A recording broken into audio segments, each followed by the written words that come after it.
Well, today we're just taking a deep dive into one of those, the 1981 Barcelona bank heist. Yeah.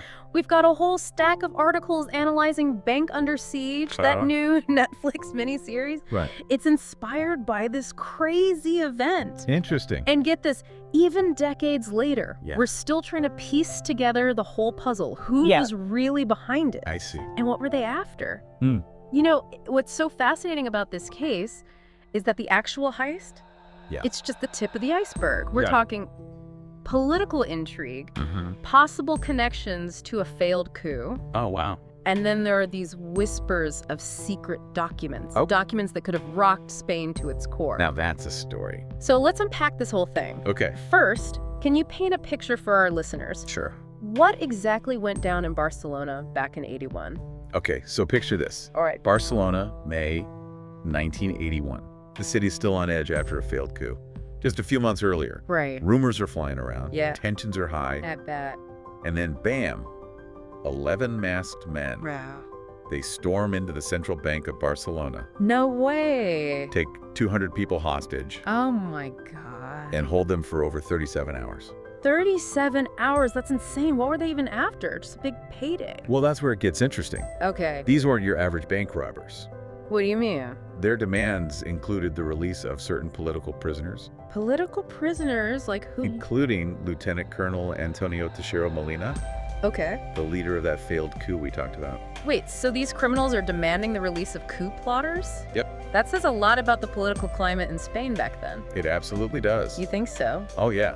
I mean, wow. It shows just how divided the country still was Yeah. and how easily things could have gone back to authoritarian rule.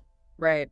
This heist wasn't just a crime. It was a symptom of Spain's really turbulent transition to democracy.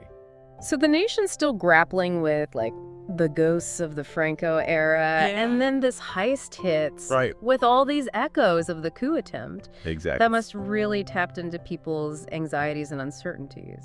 Absolutely. It exposed just how fragile the new democratic system was Yeah. and the power of those who wanted to go back to the old ways. Okay, so we've got this high-stakes hostage situation, Yeah. potential ties to the coup, and a whole nation on edge. Right. So where did the conspiracy theories fit into all of this? Well, amidst all this chaos, Yeah. theories started swirling about who was really behind the heist. Like, were these just rogue civil guards Maybe. trying to free their buddies? Possibly. Or was there something bigger going on? Well, that's the question. You're saying someone might have been using these robbers Uh-huh. like pawns in some bigger game? Precisely. Interesting. The Spanish Secret Intelligence Service, CICID, See, they became a focal point of suspicion. really?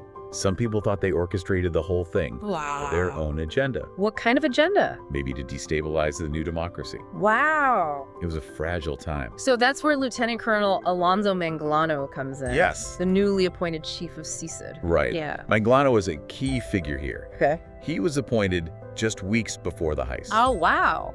right in the middle of all this uncertainty. Yeah. Some even think he was involved in the heist itself. So Manglano, this shadowy new intelligence chief, Yeah.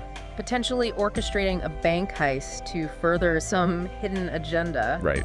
It sounds like something straight out of a spy novel. Do we have any actual evidence to support that theory? Well, that's where things get tricky. Okay. We have to rely on the accounts of those who were there, Yeah. and their stories don't always line up. That's a problem. One of the robbers, Jose Juan Martinez Gomez, Okay. claimed that he was manipulated by Manglano. So, Jose Juan saying he was just a pawn in Manglano's scheme? That's his story. What's his story exactly? He claims Manglano ordered him to steal specific documents from the bank. Documents? Like what?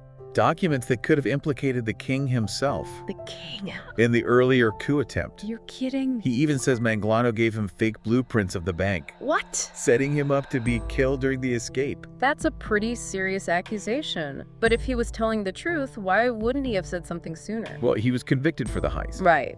Spent 38 years in prison. 38 years. It wasn't until after he escaped that he started sharing his story. Wait, he escaped after 38 years. Now that's a story in itself. What happened after he got out? Interestingly enough, Yeah. his first move was to retrieve money he'd stashed No way! in the bank's basement. During the original heist. Yep. So even after decades, this story still has twists and turns. It sure does. But let's go back to Jose Juan's claims. If he was telling the truth about Manglano in these documents, why were they never found? That's the million-dollar question. Right. Either Jose Juan was lying to save himself, Yeah. or someone went to great lengths to make those documents disappear. So we've got this dramatic heist, a possible coup connection, Right. a mysterious intelligence chief, Yeah. and a robber claiming he was just a pawn. That's a lot to take in. It is. So what does it all mean? Where do we even begin to untangle this web? I think we need to start by understanding the political climate in Spain at the time. Okay. The 23F coup attempt in February Yeah. really exposed those deep political divides Right. and left the nation on edge. Yeah, I can imagine. It really shook Spain's transition to democracy. Oh, yeah. Imagine this. Okay. Just 6 years after Franco dies, Right. this group of armed men storms the Congress of Deputies, Wow. holding the government hostage. I can't even imagine. It was a scary time. That had to be terrifying for everyone trapped inside. It was. So what were the coup leaders even hoping to achieve? Did they have a plan? Like, what would happen after they seized power? Well, their exact plan is still debated. But it seems they wanted to install a military junta. A junta? Yeah, a council of military leaders, basically, Okay. to reverse the democratic reforms. Yes. So basically, going back to the old ways. Pretty much. Wow. They thought the democratic government was weak Interesting. and incompetent. So you had this clash Yeah, between those clinging to the past, right. the old authoritarian order, Uh-huh. and those wanting a more open democratic future. Exactly. No wonder there was so much tension. Yeah. And that tension makes the bank heist even more significant. Oh, absolutely. It wasn't just a robbery. No. It became like a symbol of that struggle. Between past and future. Right, like the heist rips open the nation's wounds before they even had a chance to heal, Exactly. especially with the potential links to the coup. And the fact that it involved CICID, the intelligence service, just fuels that suspicion and unease. Oh, for sure. Like, if elements within the government were involved, Right. what did that say about the new democracy? It raised a lot of questions about trust Yeah. and who was really in control. Let's talk more about those documents Jose Juan was after. Okay. What were they exactly, and why were they so dangerous? So, according to Jose Juan, Yeah. they contained information linking the king himself to the 23F coup. Are you serious? Yeah. They supposedly detailed something called Operation Armada. Operation Armada, what's that? Basically a secret plan to remove the prime minister Wow. and put in a more authoritarian government. If that's true, that would completely change how we see Spain's transition to democracy. Absolutely. It would mean the king wasn't the champion of democracy he seemed to be, Right. but someone manipulating everything from behind the scenes. It's a huge claim. a bombshell for sure. But remember, those documents were never found. Their existence is unconfirmed. So we're left with this big what if. Yeah. What if they do exist, It's possible. hidden away somewhere? Could be. What if they hold the key to unraveling this whole thing? Just imagine if they suddenly reappeared. It'd be insane. It would send shockwaves through Spain, Oh yeah, force everyone to reassess their history. a total historical earthquake. Yeah, exactly. We might have to rethink everything we thought we knew About the king, about CICID. about the transition to democracy. And that's what makes this event so captivating, even decades later. Oh, definitely. It reminds us that the past is never truly settled. Uh-huh. There are always secrets waiting to be uncovered. Always. But we've been focusing a lot on the political side of things, the conspiracies. Right. Let's not forget about the human element here. Okay. These were real people caught in extraordinary events. True. What can you tell us about Jose Juan? The robber who claims he was Manglano's pawn. Yeah. Well, he's a fascinating character. I bet. On the surface, Yeah. he's just one of the 11 masked men who stormed the bank, Took hostages. made demands. Right. A convicted criminal who spent decades in prison. But then there's this other side to him. Right. The one claiming he was manipulated Tricked by Manglano. into doing his dirty work. Exactly. Which version of him is the real one? That's the question. Was he a true believer in the coup? Maybe. A willing participant? Possibly. Or was he, like he says, a tool Yeah. used and discarded by those in power? It's hard to say for sure. It is. Without those documents, it's his word against Manglano's. And Manglano never publicly spoke about any of it. Wow. Which just makes the mystery even deeper. I mean, he was a career military officer. Yeah. Decorated, experienced, and intelligence matters. So was he a loyal servant of the state? Maybe. Just trying to navigate a difficult time? Or was he, like some believe, Yeah. a puppet master pulling strings from the shadows? If he were alive today, what would you ask him? That's a good question. I know, right? I think I'd want to know what he thought was at stake. What did he see as the greatest threat to Spain at that time? Like, was it the new democracy? The potential for a return to authoritarian rule. Or something else entirely? We can only speculate. You know, we've been talking a lot about Jose Juan and Manglano, but there's another interesting character in all this. Oh, yeah. Mater, the journalist from the Netflix series. Ah, yes, Mater. She's fictional, of course. Right. But she represents that relentless pursuit of truth. Even when it leads into dangerous territory. She's the one who just won't let go of the story. No matter what. Even when powerful people try to silence her, She's tenacious. her character really embodies the importance of investigative journalism. Absolutely. Holding those in power accountable. For sure. And while she's fictional, her journey highlights the real challenges that journalists face. Especially when dealing with powerful forces. Trying to expose the truth. Especially when those in power want to keep things hidden.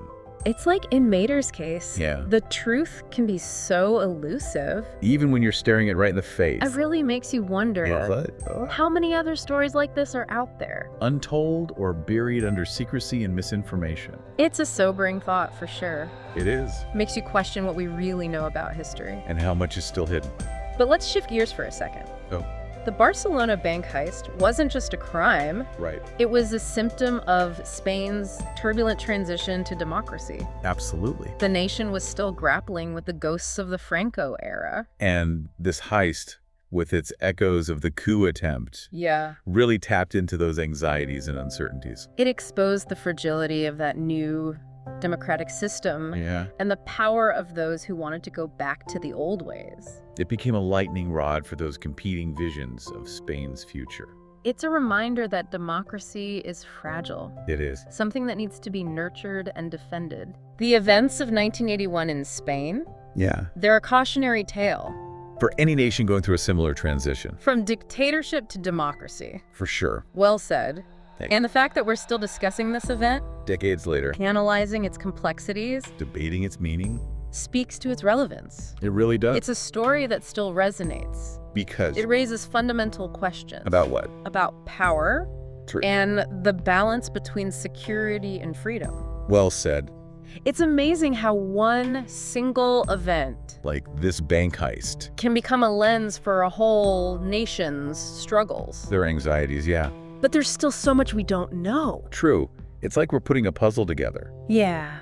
But some key pieces are missing. And one of those missing pieces has to be the truth about those documents. For sure. If they did exist, what do you think they'd reveal? That's the question that keeps everyone guessing. Historians. Conspiracy theorists. If those documents ever surface. I know, right? They could completely change our understanding of Spain's transition to democracy. Absolutely. We might have to reconsider the king's role. The actions of Cecid. The motives of everyone in the coup. Even the purpose of the heist itself. It really makes you think. It's like we're talking about two versions of history. Oh, I see what you mean. The official one from the textbooks. And then this darker version. Hinted at by Jose Juan. And all the whispers of conspiracy. It's that tension that keeps the story so interesting. Makes you wonder if there's more to the story than we know. For sure. You know, thinking about those documents. And the fact that Jose Juan escaped after 38 years. Makes you wonder if he took them with him. Now that's a thought. A fugitive. On the run. Carrying secrets that could change everything. You would be incredible. Spending decades behind bars. Labeled a criminal. Only to come out with the truth. Expose those who wronged him. Like something out of a movie. It's a great story. But we have to remember, we have no proof that he actually had the documents. Right, we have to stick to the facts. Still, it's fun to think about those what-if scenarios. Oh, definitely. Especially with a story like this. So complex and mysterious. It's what keeps history alive. Makes us think critically. Question what we think we know. Acknowledge that there's always more than one side to every story. Well put. Well, we've covered a lot of ground in this deep dive. We have. We talked about the heist, the political climate, key players, the conspiracy theories. Yeah, all the unanswered questions. But I think we've just scratched the surface. I think so too. There's always more to uncover. More to learn. More questions to ask. Absolutely. So for our listeners out there, The ones who joined us on this journey, into the heart of the 1981 Barcelona bank heist, we leave you with this. if you were investigating this case today, Yeah. where would you begin? What questions would you ask? Would you focus on the politics? The involvement of CSID? The conspiracies? Or would you look at the people involved? Try to understand their motivations, Their choices. the things that led them to this point in history. It's a fascinating puzzle. Because history isn't just facts and dates. Nope. It's a living story. Shaped by individuals. And the forces that drive them, And sometimes. the most interesting stories Yeah, are the ones that leave us with more questions than answers. that's for sure. Like the 1981 Barcelona bank heist. Not a perfect example. A story that makes us think critically Question everything. and realize that truth, Could be a complicated thing. full of different perspectives, Hidden agendas. and motivations. We hope you enjoyed this deep dive. We hope it gave you a new appreciation for history The power of secrets. and the importance of always searching for the truth Even when it's hidden. beneath layers of intrigue and deception.